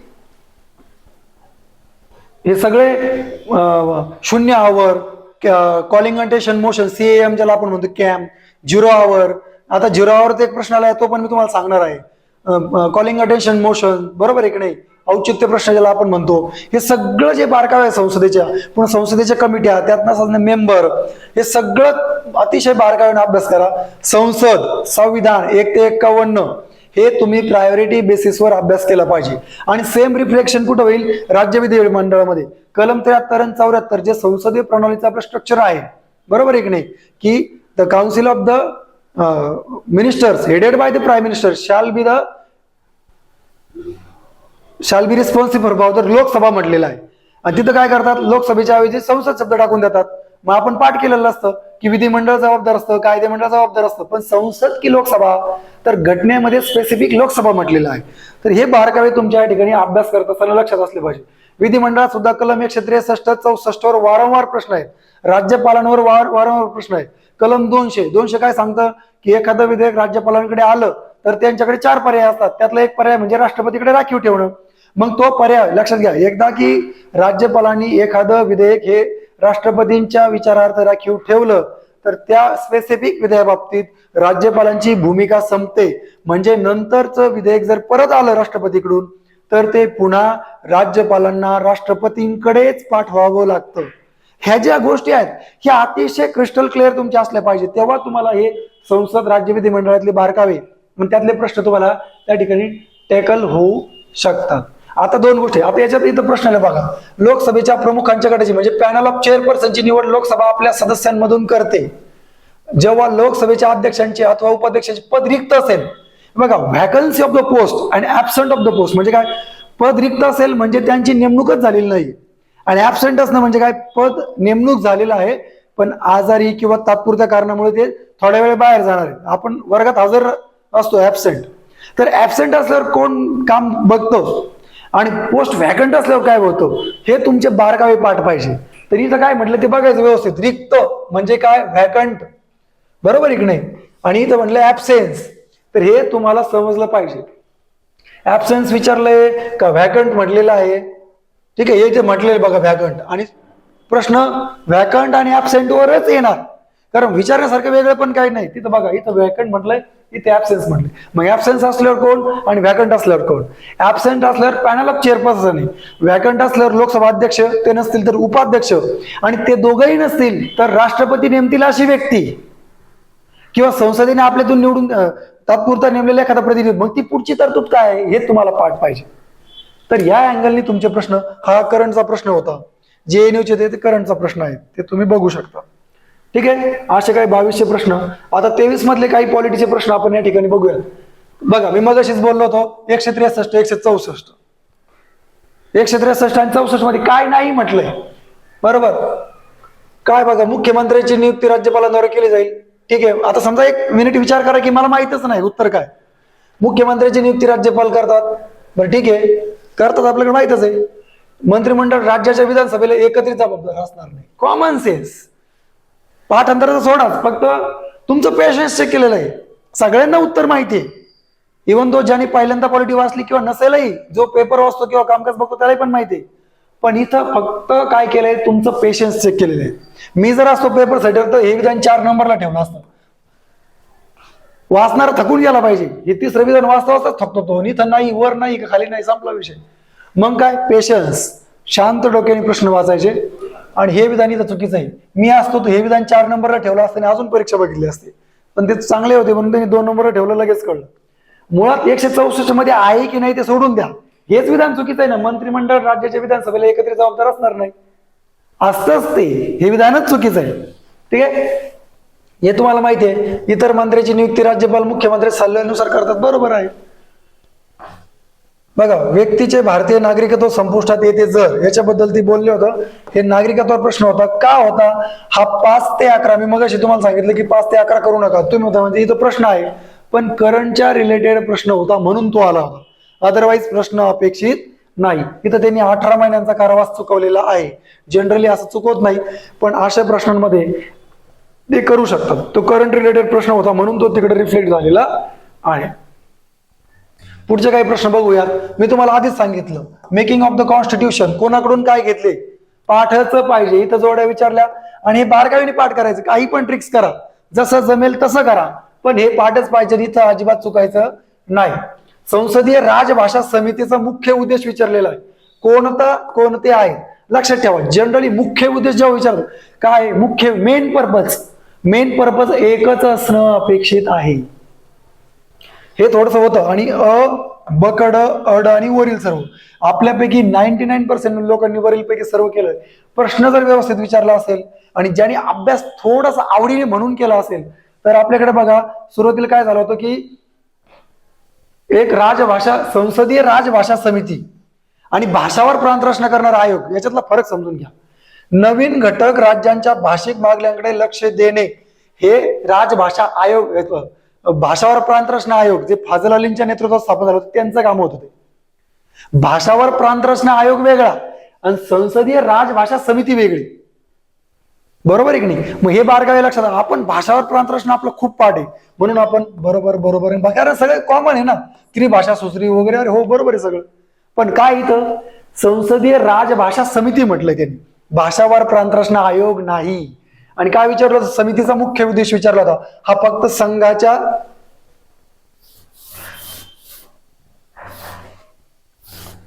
संघाच्या अधिकृत उद्दिष्टांसाठी हिंदी भाषेच्या वापरात झालेल्या प्रगतीचा आढावा घेणे आणि हिंदीचा वापर वाढवण्यासाठी शिफारशी करणे. गोविंद वल्लभ पंत हे त्याचे अध्यक्ष होते संसदीय समितीचे, आणि खालचे विधान मात्र भाषावर प्रांत रचना आयोगाशी संबंधित आहेत. तर हे थोडेसे बारकावे तुमच्या कधी लक्षात येतील, जर तुम्ही तो आवड म्हणून अभ्यास करत असेल तर.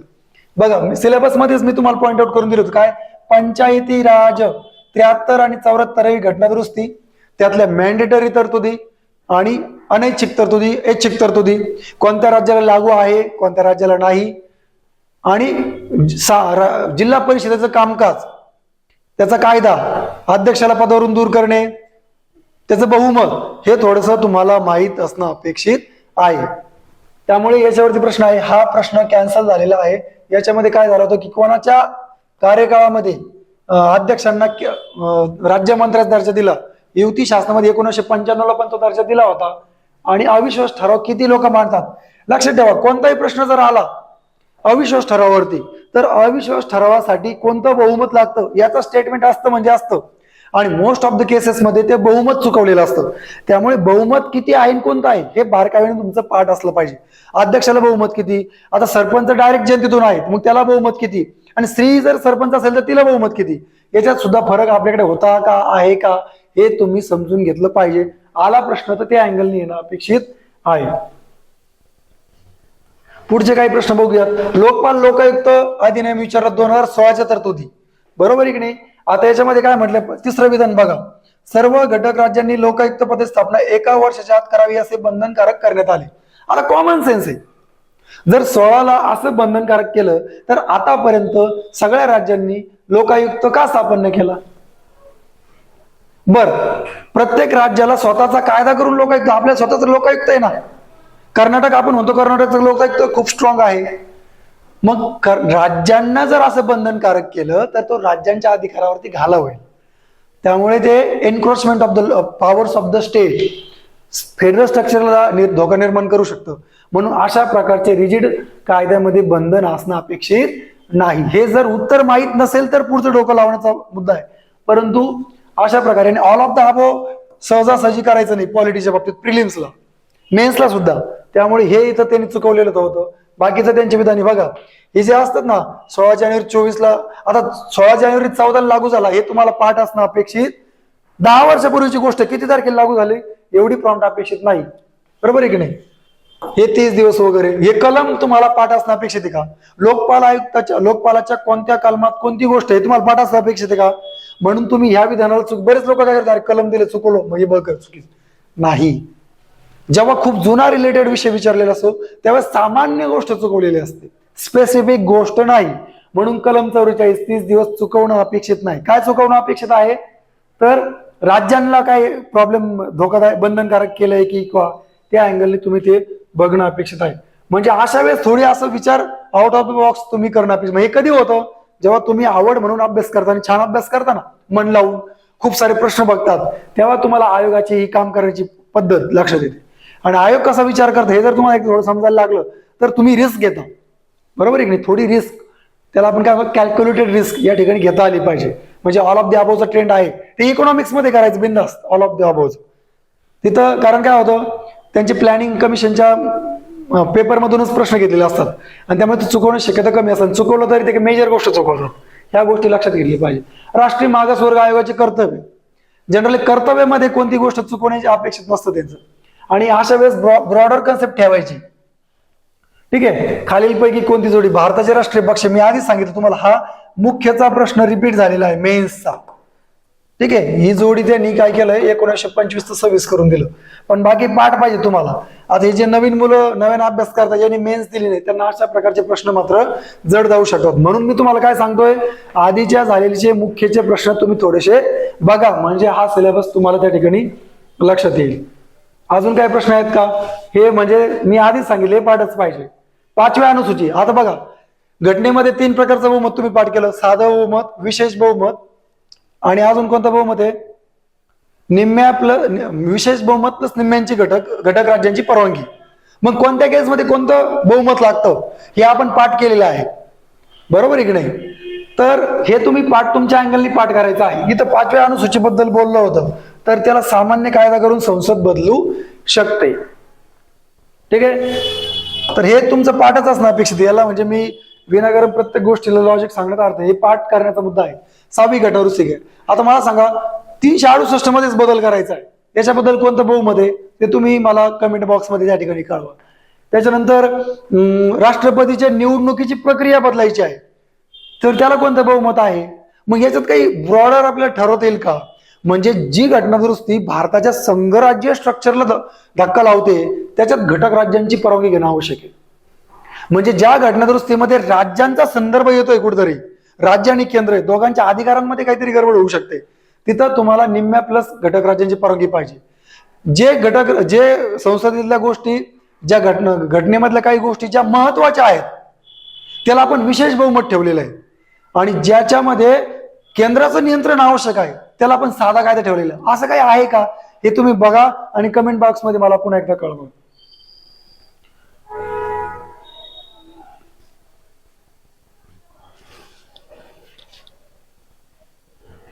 अजून काही प्रश्न आहेत का? आधी स्वामित्व योजना आहे, ही थोडी करंट रिलेटेड योजना होती, याच्याबद्दल एक कॉमन सेन्स बोलूयात आपण. बघा, म्हणजे मला उत्तर माहित नाहीये आणि मी ब्लँक आहे. काय करणार आपण? स्वामित्व योजनेचे उद्दिष्ट खालीलपैकी कोणती? पहिलं विधान, ग्रामस्थांना त्यांच्या मालमत्तांचे वापर कर्ज घेण्यासाठी करून आर्थिक स्थिरता सुनिश्चित करणे, शहरी नियोजनासाठी आणि अंमलबजावणीसाठी जमिनीची अचूक नोंदी तयार करणे, मालमत्तेशी संबंधित वाद कमी करणे, मालमत्ता कर निश्चित करणे. ठीक आहे, मला काहीच माहित नाही, योजना थोडी थोडी वाचली होती त्यावेळेस, करंट मध्ये होती ती, की मालमत्तावरून लोकांचे वाद होऊ नये याच्यासाठी ती स्वामित्व योजना आलेली. नावावरून पण कळतं स्वामित्व, मालकी हक्क, बरोबर. मग आता काय चुकवलं जाऊ शकतं? काहीच नाही जमलं तर ऑल ऑफ द ऑप्शन आपल्याकडे आहे. बघा आता, हा शब्द वाचा ग्रामस्थ, हा शब्द वाचा ग्रामस्थ, हा शब्द वाचा शहरी नियोजन. कॉन्ट्राडिक्टरी आहे का? ग्रामीण आणि शहरी गडबड आहे, हे तुम्हाला समजलं पाहिजे. हे कधी होतं? डोकं शांत असेल तर. जर अभ्यासाच्या पुढे जाऊन प्रश्न टॅकल करायचे आहेत तर हे कॉन्ट्राडिक्टरी स्टेटमेंट तुम्हाला ओळखता यायला पाहिजे. बरोबर आहे. मालमत्ताशी संबंधित वाद कमी करणे, याला नाकारण्यासारखं काहीच नाहीये. खूप चांगली गोष्ट आहे की तुम्ही वाद कमी करण्यासाठी काहीतरी आणलंय, याच्यात काय चुकवणार आहे? हे 100% बरोबर असणार आहे. मग खालीलपैकी कोणती योजनेची मुख्य आणि योजनेचे उद्दिष्ट विचारलेले? क असणं अपेक्षित आहे, म्हणजे क केवळ अ गेलं. ब कड अ कड वरील सर्व, पण मला आता वरील सर्व करायचंय, पण हे मात्र कॉन्ट्राडिक्टरी, म्हणून वरील सर्व नावाचा ऑप्शन माझा गेला.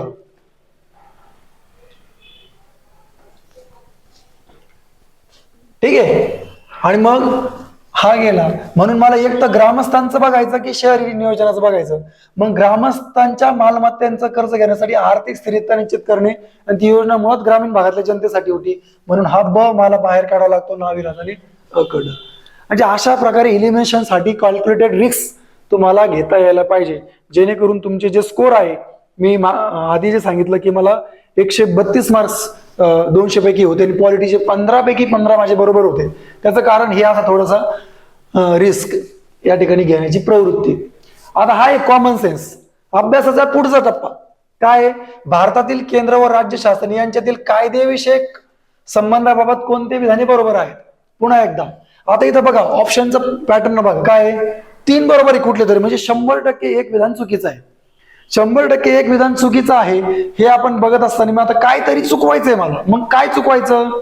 जी गोष्ट तुम्हाला माहित आहे असणं अपेक्षा आहे ती गोष्ट चेक करायची. पहिलं, शेतजमिनी व्यतिरिक्त इतर मालमत्तेचे हस्तांतरण हा विषय समोरती सूचित आहे, मला माहित नाही. असेल बाबा किंवा नसेल, बघू आपण. शेतीयोग्य, हे बघा, शेती जमिनी व्यतिरिक्त आणि शेतीयोग्य जमीन सोडून इतर प्रकारच्या संपत्तीवरचा कर हा विषय संघ सूचित आहे. करमणूक कर हा विषय समोरती सूचीमध्ये समाविष्ट आहे, आणि पुरातन वस्तू संग्रहालय हा विषय राज्य सूचित आहे. एक तर चुकवायचंय. मग आता बघा, काय माहित असणं अपेक्षित आहे?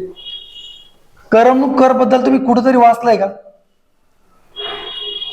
करमणूक कर बद्दल, मनोरंजन कर ज्याला आपण म्हणतो, जिल्हा परिषदांकडे पण असतो, जत्रा भारतात, यात्रा भारतात, याच्यावर तर कर समोरती सूचित राहील का राज्य सूचित राहील? तो राज्य सूचित असणं अपेक्षित आहे. तुम्ही सिनेमा हॉल लावता, कधी कधी योगी साहेब आपले एखाद्या सिनेमावरला टॅक्स पे करतात, किंवा आपल्या महाराष्ट्राचं मंत्रिमंडळ एखाद्या चांगल्या सिनेमावरचा टॅक्स काढतं. मग ते काय? मग हे जे गोष्टी आहेत हे तुम्हाला कळलं पाहिजे. करमणूक कर हा पूर्णपणे राज्यांचा विषय आहे. मग हे एलिमिनेट केलं की तुमचं उत्तर येतं. म्हणजे कुठली गोष्ट मी चुकीची आहे असं कन्सिडर करायला लागलो जी विद्यार्थ्याला माहित असणं अपेक्षित आहे. अवघड गोष्ट मी चुकीचा प्रयत्न करत नाहीये, तर विद्यार्थी म्हणून मला हे माहित असणं अपेक्षित आहे की अरे करमणूक कर हा राज्यांना असायला पाहिजे, किंवा असायला पाहिजे की नसायला पाहिजे याच्यापेक्षा तो मला माहित पाहिजे एक्झॅक्टली कुठे आहे, कारण तो तुमच्या आमच्या दैनंदिन जीवनाशी संबंधित आहे. तुम्ही करमणूक कर भरता, उघड्या डोळ्याने जर आपण कधी लक्ष दिलं असेल तर आपण चित्रपटात जातो, करमणूक कर भरतो, आणि वाचताना पण खूप वेळेस वाचलेलं आहे. मग पाठ करत असताना सगळं पाठ नाही करायचं, जे तुम्हाला विद्यार्थी म्हणून अपेक्षित आहे हे तुम्ही, तर हे पाठच पाहिजे. घटना परिषदेत विस्तृत चर्चा होऊन काय खालीलपैकी कोण पुढील चर्चा होऊन विस्तृत चर्चा होऊन पुढील तरतुदीत समावेश करण्यात आला, खालीलपैकी कोणत्या अनुच्छेदांचा त्यात समावेश होत नाही. तर हे तुम्हाला घटनेतली काही स्पेसिफिक कलम दिलेली आहेत ती तुम्हाला माहित असणं अपेक्षित आहे. 352 ते 360 ही कलम सुद्धा तुम्हाला अपेक्षित आहे. अशा प्रकारे प्रश्न, तुमचा अभ्यास या ठिकाणी असला पाहिजे. तर पॉलिटीचे वेगवेगळे प्रश्न आणि त्या माध्यमातून सिलेबस आपण, आणि तुम्ही आता मी फक्त 22 आणि 23चेच प्रश्नपत्रिका समोर ठेवलेले. तुम्ही एक एक्सरसाइज करा, 21, 22 आणि 23च्या 3 प्रश्नपत्रिका घेऊन या आणि राज्यशास्त्राचा अभ्यास जेव्हा तुम्ही करत असाल त्यावेळेस 3ही प्रश्नपत्रिका तुमच्या टेबलवरती ठेवायच्या. आणि काय करायचं, पॉलिटीचा अभ्यास मी चालू करणार आहे किंवा रिव्हिजनला चालू करणार आहे त्यापूर्वी एका सिटिंगमध्ये 21चे 15 प्रश्न, 22चे 15 प्रश्न, 23चे 15 प्रश्न आणि जर असेल तर 20चे पण 15 प्रश्न, म्हणजे 20, 21, 22, 23 या 4 वर्षांचे एका सिटिंगमध्ये 15 गुणिले 4 असे 60 प्रश्न एका सिटिंगमध्ये. का बोलतोय, एक प्रश्नपत्रिका वाचणार, चहा प्यायला जाणार, मग दुसरी वाचणार, असं नाही. एका सिटिंगमध्ये 4ही वर्षांचे फक्त राज्यशास्त्र या विषयाचे प्रश्न एका सिटिंगमध्ये वाचा. सोडवण्याचा प्रयत्न करू नका, मी फक्त वाचा असं सांगतोय. का, वाचल्यानंतर 21, 22, 23 आणि 24 जेव्हा तुमचा ब्रेन हे 60 प्रश्न बघल तेव्हा तोच तुम्हाला सांगेल अभ्यास करताना कोणत्या प्रश्नांवरती किंवा कोणत्या टॉपिकवरती मी भर दिला पाहिजे. वारंवार त्याच एरियावरती तुम्हाला प्रश्न दिसेल. हा, 21 मध्ये खूप सारे वन लायनर प्रश्न होते, 22 आणि 23 मध्ये मल्टी लायनर आणि 20 मध्ये सुद्धा मल्टी लायनर प्रश्न आहे. मग हे जेव्हा तुम्ही वन सेटिंग मध्ये क्वेश्चन बघणार ना तेव्हा तुम्हाला पेपर सेटिंगचा, विशेषतः पॉलिटीचा ट्रेंड काय आहे, चुकवण्याची टेंडन्सी कुठे आहे. मग मी मगाशी तुम्हाला काही शब्दांचे बारकावे सांगितले, त्यात ते कशा पद्धतीने चुकवलेलं आहे. मग मी विद्यार्थी म्हणून अभ्यास करत असताना त्या कलमा बाबतीत किंवा त्या विशिष्ट गोष्टीबद्दल काय बारकावे लक्षात ठेवले पाहिजे. मग मी तुम्हाला आधी पण काय सांगितलं, सामान्य अभ्यासासोबत बारकावे पाठ करा, त्यातले अपवाद पाठ करा आणि पेपर सेट प्रश्न टाकताना अपवादावरती 100% प्रश्न टाकतो. म्हणजे पेपर सॉल्व्हिंग करताना तुम्हाला अपवाद पाठ असला आणि तोच तुम्हाला बरोबर की चूक समजला की तुमचं उत्तरच तुम्हाला त्या ठिकाणी मिळून जातं. या अँगलने प्रश्न अभ्यास करणं अपेक्षित आहे. अतिशय सुंदर, सोपा आणि खूप चांगला हा विषय आहे. पैकीच्या पैकी मार्क्स तुम्हाला देऊ शकतो. आणि जर तुम्ही पॉलिटीला 15 प्रश्न बरोबर घेतले तर प्रिलिम्स पास होण्याच्या दृष्टीने तुम्ही एक मजबूत पाऊल टाकलेलं असतं. त्यामुळे हे काही विषय तर करत असताना डोक्यात कधी पण एखादा मित्र भेटला, मैत्रीण भेटली तर बसायचं, पटपट कलम 1, 2, 3, 4, 2 आणि 3 मधला फरक काय पटकन सांगता आला पाहिजे. 2 काय आहे, नव्यानं घटक राज्य निर्माण करणं किंवा भारताच्या टेरिटोरीमध्ये जोडणं, आणि 3 काय, असलेल्या घटक राज्यात फोडोफोड करणं. हे समजून घ्या, हे बारकावे आणि बोलता यायला पाहिजे, ही सवय लावा तुम्ही. याचाच फायदा तुम्हाला इंटरव्ह्यूला पण होईल. हे जे communication skill develop, Rome was not built in night. एका रात्रीत काही कोणाचं स्किल, कोणाच्या गोष्टी तयार नाही होत. तुम्हाला ती प्रोसेस फॉलो करता आली पाहिजे. म्हणून कलम 1, 2, 3, 4, मग 2 आणि 3 मधला फरक, मग 3ची प्रक्रिया काय, मग घटक राज्यात बदल करायचा आहे, बरोबर, असलेल्या घटक राज्यात बदल करायचा आहे तर काय प्रक्रिया आहे, मग त्याला राज्याची परवानगी लागते का नाही लागत, राष्ट्रपती त्यांना ते विधेयक राज्य विधिमंडळाकडे पाठवतात का, मग पाठवल्यावर राष्ट्रपती त्यांना काही काळाचं बंधन घालू शकतात का, हे असं तुम्हाला समजलं पाहिजे. मग 4, मग 5 ते 11 आपण बघितलं. मग 12 पासून पुढे कलम 12 काय, राज्य म्हणजे व्याख्या. मग राज्याच्या व्याख्यात कोण येतं आणि कोण येत नाही, त्याच्यात सर्वोच्च न्यायालयाचे काही निर्णय आहेत हे तुम्हाला पाठ पाहिजे. 13, 14 मध्ये इक्वेलिटी बिफोर द लॉ आणि equal protection of the law, he concept नेमका काय बाबा, बरोबर आहे की नाही, हे तुम्हाला म्हणजे सांगता यायला पाहिजे. तेव्हा ते 24 तास आयुष्यभरासाठी तुम्हाला ते लक्षात राहील. तुम्ही नुसतं वाचता की घटनेचं कलम 14 काय, इक्वेलिटी बिफोर द लॉ, आणि पुढचं काय, equal protection of the law. आता एका मिनिटात मी तुम्हाला थोडा फरक सांगतो. इक्वेलिटी बिफोर द लॉ म्हणजे काय, कायद्यासमोर समानता. म्हणजे काय की एखाद्या व्यक्तीने जर एखादा गुन्हा केला तर तो गरीब आहे, श्रीमंत आहे, उच्च आहे, नीच आहे, म्हणजे कास्ट, सेक्स, रिलिजन, रेस या कुठल्याही गोष्टींवर भेदभाव केला जाणार नाही. म्हणजे जर गुन्हा केला असेल तर त्याला त्या कायद्यामध्ये निश्चित केलेली शिक्षा होणारच. हे म्हणजे इक्वेलिटी बिफोर द लॉ.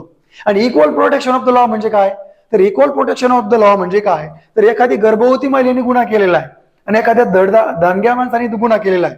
आता दोघांनी मर्डर केला तर मर्डर करण्यासाठी शिक्षा काय आहे, समजा मर्डर करण्यासाठी 20 वर्ष कारावास आहे, बरोबर. मग equal protection of the law मध्ये काय येतं, ती गर्भवती स्त्री आहे आणि तिच्या पोटामध्ये असणाऱ्या बाळाने मात्र काही गुन्हा केलेला नाही, मग त्याला त्याची शिक्षा का भोगावी. म्हणून त्या गर्भवती महिलेला शिक्षा देत असताना तिला वेगळ्या पद्धतीची शिक्षा सुनावणं आणि त्या दांडग्या माणसाला जो धाकट आहे त्याला कायद्याप्रमाणे शिक्षा होतं. हे डिफरन्शिएट करणं म्हणजे इक्वल प्रोटेक्शन होतं. हे विथ कन्सेप्ट आणि विथ एक्झाम्पल तुम्हाला त्या ठिकाणी सांगता यायला पाहिजे. 15 काय 16 काय त्यातली अपवाद पुन्हा एकदा, बरोबर आहे की नाही. आपण काय आणलं 103 घटनादुरुस्ती करून EWS आरक्षण आणलं, मग ते SC आणि STच्या आरक्षणापेक्षा वेगळं काय आहे, ते कोर्टात का टिकलं, हे तुम्हाला असं मनामधून आलं पाहिजे, बरोबर नाही. 0 आवरवरती मागच्या वेळेस प्रश्न विचारला होता, मग 0 आवरती प्रश्न विचारला. दररोज संसदेत चर्चा होते 0 आवर काय आहे आपल्याकडे, हे लक्षात घ्या. 0 आवर खूप भारी कन्सेप्ट आहे. भारताच्या स्वतःच ते ओरिजिन आहे. म्हणजे प्रश्नोत्तराचा तास संपला रे संपला, 12 वाजले आणि रेग्युलर कामकाज सुरू होण्याच्या मधला जो काळ असतो त्यावेळेस सदस्यांना आपले कुठलेही प्रश्न विचारतात आणि त्याच्यावरती प्रश्न विचारलेले आहे. मग पूर्व सूचना न देता प्रश्न विचारण्याचा अधिकार 0 आवर मध्ये विचारला जातो आणि पुढचं स्टेटमेंट काय, सदस्यांना पूर्व सूचना द्यावी लागते. अरे त्याच्यातच म्हटलं की पूर्व सूचना न देता आपल्याला प्रश्न विचारता येतो, मग पूर्व सूचना द्यावी लागते. 11 ते 12 व्हॅलिडच नाहीये ना, ते नाकारता येतं. म्हणजे अशा प्रकारचा अभ्यास तुमचा असला पाहिजे आणि मग तुम्ही पॉलिटीच्या प्रश्नाला टॅकल करू शकता. मग तिथून 51 DPSP सगळे पाठ करा, फार अ ब कड असेल तर ते पण पाठ करा, बरोबर आहे की नाही. हे सगळं तुम्ही पाठ करणं अपेक्षित आहे. 368 राष्ट्रीय आणीबाणी, त्याच पद्धतीने जे टॉपिक मध्ये मी मेन्शन केलं, राज्य विधिमंडळ, संसद, त्याची कार्यपद्धती, सर्वोच्च न्यायालय, उच्च न्यायालय, त्यांचे न्यायाधीश. आता सर्वोच्च न्यायालयाच्या न्यायाधीशांची संख्या वाढवायची असेल तर संसद कायदा करतो आणि उच्च न्यायालयाच्या न्यायाधीशांची संख्या वाढवायची असेल तर राष्ट्रपती आदेश काढतात. असं का बरं? तर मला सांगा, आपल्याकडे 28 घटक राज्य आहेत. होऊ शकतं की खूप साऱ्या वेळेस वेगवेगळ्या राज्यांच्या न्यायाधीशांची संख्या वाढवली, मग प्रत्येक वेळेस संसद कायदा करीत बसेल का? पण देशात सर्वोच्च न्यायालय एकच आहे, बरोबर आहे की. 4-5 वर्षातनं 10 वर्षातनं अशी एक वेळ येईल की तेव्हा आपल्याला न्यायाधीशांची संख्या वाढवायची, म्हणून संसद इथं कायदा करते, इथं मात्र राष्ट्रपती संख्या ठरवतात. निवडणूक आयोग, घटनेत काय म्हटलंय की there shall be one chief election commissioner, म्हणजे ते and another election commissioner decided by the president. राष्ट्रपती ठरविल इतके निवडणूक आयुक्त. आणि आपण पाठ काय केलंय, भारताच्या निवडणूक आयुक्तात एक मुख्य न्यायाधीश आणि इतर 2 आयुक्त असतात, बरोबर. हे घटनेत नाही म्हटलेलं आहे, हे नंतर आपण ते नेमलेलं आहे. राष्ट्रपतींची मर्जी, उद्या जर 4 झाली तर 4 होतील तिथे. मग हे बारकावे तुम्हाला घटनेत काय म्हटलंय आणि कायदा करून काय ऍक्च्युअल कंडिशन काय, हे सुद्धा बारकावे तुमच्या लक्षात आले पाहिजे. आणि हे जर तुम्ही केलं तर तुम्हाला एकही प्रश्न तुमचा चुकणार नाही. कलम, कायदे, त्याच्यानंतर आयोग, घटनात्मक आयोग, वैधानिक आयोग, बरोबर आहे की नाही, हे सगळे बारकावे तुमचे प्रॉम्प्टपणे पाहिजे. आणि लक्षात घ्या, दुसरी महत्वाची गोष्ट जी मी फॉलो करतो, पॉलिटी हा विषय असा आहे, मी नेहमी म्हणत असतो की पॉलिटी हा कसा विषय आहे, प्रत्येक गोष्ट अशी वाटते मला येते, मला वाटतं की मला येतंय, माझी रिव्हिजन झाली, पण तसं नसतं. पॉलिटीला तुम्ही 4 ते 5 एका आठवड्यापेक्षा जास्त दिवस तुमच्यापासून दूर ठेवू.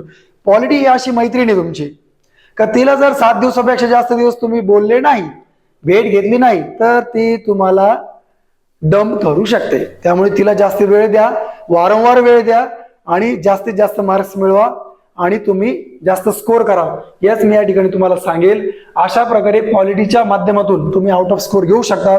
मला असं वाटतं की आपण एक ओघाच्या भरात येत्या काळात या सगळ्या विषयांवरती अतिशय चांगल्या प्रकारचे लेक्चर्स याच्यामध्ये आयोजित केले जातात. तुम्ही त्याचा लाभ घ्या आणि पॉलिटीचा खूप चांगला पूर्वपरीक्षाबद्दल एक जनरल जो आपण या ठिकाणी बोललेलो आहे, पण जनरल बोलत असताना नेमका अप्रोच काय असला पाहिजे, प्रश्न, सिलेबस हे जवळ ठेवून प्रश्न कसे टॅकल करायचे, प्रश्न आणि सिलेबस हे दोघंही आपण एकत्र बघून चांगल्या प्रकारे पॉलिटीच्या विषयाकडे आपण बघितलेलं आहे. आणि तुमच्या काही शंका असतील तर तुम्ही कमेंट बॉक्समध्ये विचारू शकतात आणि त्यातून तुमचे प्रश्न त्या ठिकाणी सॉल्व्ह होतील. परंतु पुन्हा एकदा सांगतो, पॉलिटी, हिस्ट्री, जॉग्राफी, इकॉनॉमिक्स यातले शब्द बघा. इकॉनॉमिक्स मध्ये इकॉनॉमिक्स अँड डेव्हलपमेंट म्हटलेलं आहे, फायनान्शियल इन्क्लुजन म्हटलेलं आहे. जनधन योजनेवरती वारंवार प्रश्न विचारायचा काय अर्थ आहे, कारण ती फायनान्शियल इन्क्लुजनची स्कीम आहे. त्यामुळे पूर्व परीक्षेचा अभ्यास समोर ठेवत असताना की फक्त हिस्ट्री, जॉग्राफी, पॉलिटी असं समजू नका. तर हिस्ट्री म्हणजे नेमकं काय, पॉलिटी म्हणजे नेमकं काय, इकॉनॉमिक्स म्हणजे नेमकं काय, हे समजून घ्या. आणि त्या प्रत्येक एक्सप्लेनेटरी शब्दावरती, सब टॉपिक वरती तुमचा अभ्यास असला पाहिजे आणि तेवढ्याच अभ्यासावरती फोकस करा. त्याचे PYQ बघा, त्याचे मेन्सचे प्रश्न बघा आणि प्रश्नांच्या माध्यमातून अभ्यासाला गती द्या, असं मी या ठिकाणी सांगेल. पुढच्या परीक्षेसाठी जोरदार तयारी सगळ्यांनी करा. ऍड मध्ये जागा आहेत, अजून जागा वाढतील निश्चितचपणे. ही खूप चांगली ऍड असणार आहे आणि ज्यांना यश मिळालं नाही किंवा काय, जोरदार तयारी तुम्हाला लागा. पुढच्या 28 एप्रिलच्या पूर्वपरीक्षेसाठी तुम्हाला माझ्याकडून खूप खूप शुभेच्छा. क्वालिटीला आउट ऑफ मार्क्स तुम्ही घ्यावे यासाठी मी तुम्हाला सदिच्छा या ठिकाणी व्यक्त करतो. आणि आता हा पूर्व परीक्षेचा स्ट्रॅटेजी लेक्चर या ठिकाणी संपलेला आहे असं मी या ठिकाणी सांगतो. मला या प्लॅटफॉर्मवरती येण्याची संधी या ठिकाणी स्पार्कने दिली. मनीषा ताई असतील किंवा स्पार्कचे सगळे संचालक मंडळ, तुम्ही सगळे विद्यार्थी, तुम्हाला सगळ्यांचे खूप सारे थँक्यू सो मच.